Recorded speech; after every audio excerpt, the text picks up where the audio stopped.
Hello student, आज हम करेंगे ब्लूम टैक्सोनॉमी। ब्लूम टैक्सोनॉमी द्वारा शिक्षण का वर्गीकरण के शैक्षिक उद्देश्य जो हमारे होते हैं वो 3 टाइप के होते हैं, like cognitive domain, affective domain, psychomotor domain.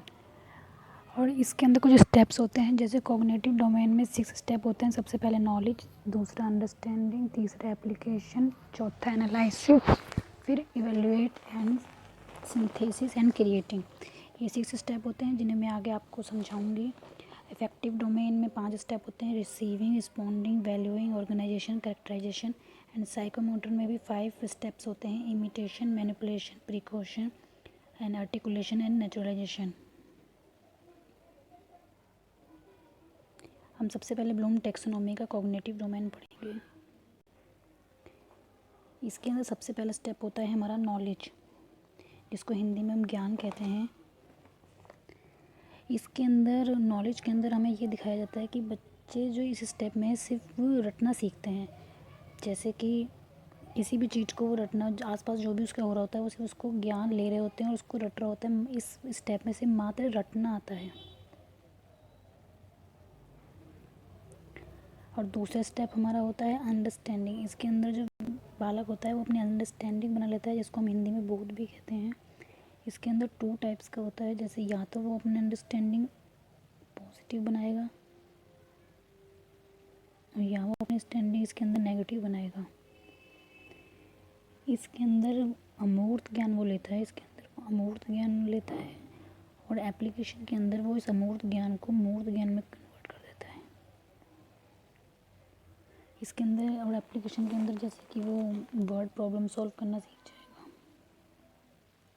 इसके अंदर वो वर्ड प्रॉब्लम सॉल्व करना सीख जाएगा, कॉन्क्रीट ज्ञान हो जाएगा, प्रैक्टिकल करना सीख जाएगा। जो उसने अंडरस्टैंडिंग के अंदर सीखा होता है वो एप्लीकेशन के अंदर इसके अंदर आके वो प्रयोग करना सीख जाता है। इसके अंदर 3 स्टेप्स हम मानते हैं। पहले 3 होते हैं हमारे knowledge, QA, knowledge, understanding and application. इसके अंदर वो सिर्फ बालक जो होता है वो रट रहा होता है। इसके अंदर उसको अमूर्त ज्ञान मिलना शुरू हो जाता है। जैसे कि किसी भी काम को वो पॉजिटिव और नेगेटिव करना सीख जाता है। मतलब कि अगर कोई भी ज्ञान है कि वो सही है या गलत है, वो उसमें इसमें अंडरस्टैंडिंग हो जाती है कि ये काम गलत है और ये काम सही है। और एप्लीकेशन के अंदर वो उसको लागू करना सीख जाता है। जैसे कि बच्चा वर्ड प्रॉब्लम सॉल्व करना शुरू कर देता है, प्रैक्टिकल करना शुरू कर देता है। और अब 3 स्टेप हमारे बनेंगे, एनालिसिस, मूल्यांकन और सिंथेसिस। 1956 में ये जो स्टेप थे ये इंटरचेंजिंग थे। पहले जो होता था 1956 में क्रिएटिंग पहले ये होती थी कि इंसान जो है वो ज्ञान का नए रूप में प्रयोग तो पहले कर लेता है और मूल्यांकन उसका बाद में किया जाता। लेकिन 2001 में इसको चेंज कर दिया गया है और इवेल्यूएट पहले होता है और then synthesis and creating mind बाद में होता है। एनालिसिस के अंदर होगा किसी भी विशेषता को छोटे छोटे खंडों में तोड़ देना। मैं आपको जो बता रही हूँ आप इसके नोट्स तैयार कर सकते हैं। एनालिसिस और विश्लेषण का मतलब होता है विशेषता को छोटे छोटे खंडों में तोड़ देना। हम मतलब कि अगर जैसे कि हम वर्ड प्रॉब्लम सॉल्व करना शुरू कर देते हैं तो हमें समझ में आना शुरू हो जाता है। तो बाद में हम जैसे हमें कोई विशेषता पता है तो हम उसको छोटे छोटे भागों में तोड़ना शुरू कर देते हैं। तो मतलब हमारा माइंड का जो माइंड इतना डेवलप हो चुका होता है। देन हम मूल्यांकन करना शुरू करते हैं, किसी भी चीज़ का मूल्यांकन कर पाते हैं। और सबसे एंड में हम सिंथेसिस एवं क्रिएटिंग, हिंदी में इसको संश्लेषण कहते हैं, इसके अंदर ज्ञान के नए रूप में प्रस्तुत करने लग जाते हैं।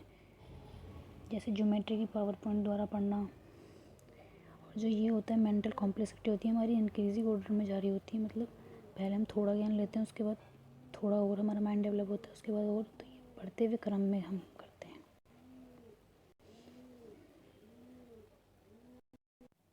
अब मैं आपको इसका एक रिव्यू दे रही हूँ।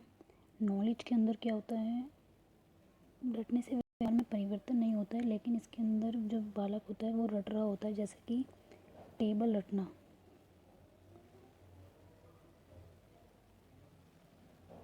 जैसे टेबल बच्चा सीख रहा होता है उसे कोई मतलब नहीं होता टेबल किस लिए है, कैसे हैं, क्यों है, लेकिन वो रट रहा होता है। तो इसके अंदर नॉलेज के अंदर से वो रटना आता है, हमारा मात्र रटना। इंसान जो ज्ञान ले रहा होता है वो रट के ले रहा होता है। और अंडरस्टैंडिंग के अंदर चीज़ों को समझना शुरू कर देता है। जो बालक होता है वो चीज़ों को समझना शुरू कर देता है। जैसे कि हम इसके अंदर मल्टीप्लाई प्लस माइनस करना सीख जाते हैं, दैनिक जीवन में प्रयोग करना शुरू कर देते हैं। और प्रयोग के अंदर जो होता है वो हम प्रैक्टिकल करना सीख जाते हैं कि माइनस प्लस को हमने कहाँ यूज़ करना है, तो उसके हम प्रैक्टिकल करना सीख जाते हैं हम अपने एप्लीकेशन के अंदर। इसमें हमारा ज्ञान जो होता है वो अमूर्त होता है, अंडरस्टैंडिंग में, एप्लीकेशन में हमारा वो ज्ञान मूर्त होना शुरू हो जाता है। एब्स्ट्रैक्ट से हम कॉन्क्रीट की ओर जा रहे होते हैं। जो हमारा ब्लूम टैक्सोनॉमी है वो कहता है कि इंसान जो ज्ञान होता है वो स्टेप बाय स्टेप सीखा जाता है। एनालिसिस के अंदर हम चीज़ें प्रयोग कर चुके होते हैं। किसी भी बड़ी घटना को हम छोटे छोटे टुकड़ों में तोड़ पाते हैं तथा उसके कारण और परिणाम के बीच में संबंध स्थापित कर पाते हैं। अर्थात हम कहेंगे विशेषता को छोटे छोटे खंडों में तोड़ना हमारा एनालिसिस। हमें इतना ज्ञान आ चुका होता है कि हम किसी भी चीज़ को जो सीखी हुई होती है हम उसको बता पाते हैं, उसके कारण बता पाते हैं, उसके परिणाम बता पाते हैं, हम उसमें एनालिसिस कर पाते हैं, लाइक डेफिनेशन दे पाते हैं। और इवेल्यूएट के अंदर हम जस्टिफाई करना सीख जाते हैं, नंबर दे के जस्टिफाई करना। इतना मतलब हमें पता होता है कि हम किसी भी चीज़ को देख के उसका मूल्यांकन कर पाते हैं कि इसमें कितने अंक दिए जाएंगे। हम नंबर दे के जस्टिफाई करना सीख जाते हैं किसी भी चीज़ को। इवेल्यूएट जो पहले 1956 तक हमारा इवोल्यूशन लास्ट स्टेप होता था, लेकिन अब 2001 से ये 5th स्टेप है हमारा। लास्ट स्टेप हमारा होगा क्रिएटिंग एंड सिंथेसाइसिस। इसके अंदर यूनिकनेस आ जाती है, इसके अंदर हमारी यूनिकनेस आ जाती है प्लस क्रिएटिविटी। जैसे हम कोई थीसिस लिख रहे हैं तो ज्ञान को निर्मित करना, ज्ञान को नए रूप में प्रस्तुत करने लग जाते हैं। जैसे ज्योमेट्री के पावर पॉइंट द्वारा पढ़ाना, हम किसी भी ज्ञान को नए रूप में अपने प्रकार से बता सकते हैं। तो ये हमारा सिंथेसिस क्रिएटिंग में आता है। सेकंड डोमेन है हमारा साइकोमोटर डोमेन, जिसको हम दवे के द्वारा यूज़ करते हैं। इसमें पहला स्टेप होता है हमारा इमिटेशन, अनुकरण करना था, नकल करना। इसके अंदर हम एग्जांपल ले सकते हैं, जैसे डांस। कोई डांस टीचर है और हमें डांस सीखना है तो हम सबसे पहले जो टीचर हमारा कर रहा होगा अनुकरण करेंगे था, तो उसकी नकल करेंगे डांस सीखने के लिए। फिर हम उसकी हस्तक्रिया करेंगे, हम उसे देख देख के डांस करेंगे तो जो गलतियाँ होंगी वो हमारी ठीक होंगी। टीचर जो हमारा, हम जब उसको देख देख के नकल करेंगे तो हम हस्तक्रिया करेंगे और उसको देख के वो एरर ठीक करेगा हमारी। परिशुद्धता के अंदर एरर तो ठीक हो जाती है। परिशुद्धता के अंदर हमारा जो टीचर्स होगा वो हमारी एरर्स को ठीक कर देगा और हमें ओरिजिनल जैसे वो खुद कर रहा है ऐसे हमें कराने की प्रयास करेगा। और समन्वय के अंदर हम जो होते हैं अपने उस हाथ और पैर और हमारे फेशियल एक्सप्रेशन सबके अंदर समन्वय आना शुरू हो जाता है। और प्रगतिकरण जब हम एक प्रैक्टिस के साथ चलते हैं तो ये चीज़ें जो होती हैं वो एक नेचुरलाइजेशन हो जाती है, हमें उसके लिए एफर्ट नहीं करना पड़ता, अपने आप होती हैं। हम सेकंड एग्जांपल देख लेते हैं, एक एग्जांपल हम और ले लेते हैं। जैसे हम मोटरसाइकिल सीखना, जब हम मोटरसाइकिल सीख रहे होते हैं तो हम या गाड़ी सीख रहे होते हैं तो हम जो हमें सिखा रहा होता है हम उसकी नकल कर रहे होते हैं कि कब क्या दबाना है, कैसे करना है, क्या करना है। फिर हम उसको हस्तक्रिया अपने द्वारा करके देख रहे होते हैं। जब उसमें कोई गलती होती है तो जो हमें सिखा रहा होता है वो ट्रेनर हमारी उस गलती को ठीक करता है। देन हम जैसे क्लच दबाते हैं और साथ में गियर बदलना, दोनों काम एक साथ कर पाते हैं तो हमें एक समन्वय हो जाता है हमारे दिमाग में और हैंड के कोऑर्डिनेशन में कि हमें क्या करना है। देन वो प्रकृतिकरण नेचुरलाइजेशन हो जाती है। जब हम लगातार उस काम को करते हैं तो वो हमारा नेचुरलाइजेशन हो जाती है, हमें उसके अंदर एफर्ट नहीं करना पड़ता, हमें दिमाग नहीं लगाना पड़ता, वो अपने आप होता चला जाता है एक प्रैक्टिस के बाद। तो ये हमें साइकोमोटर डोमेन जो है वो हम दवे का फॉलो करते हैं। अब हम करेंगे इफेक्टिव डोमेन। इफेक्टिव डोमेन जो है वो हम क्रोथवेल के हिसाब से करते हैं। ये हम माहौल के हिसाब से, एटलीस्ट एटमॉस्फियर से सीखते हैं।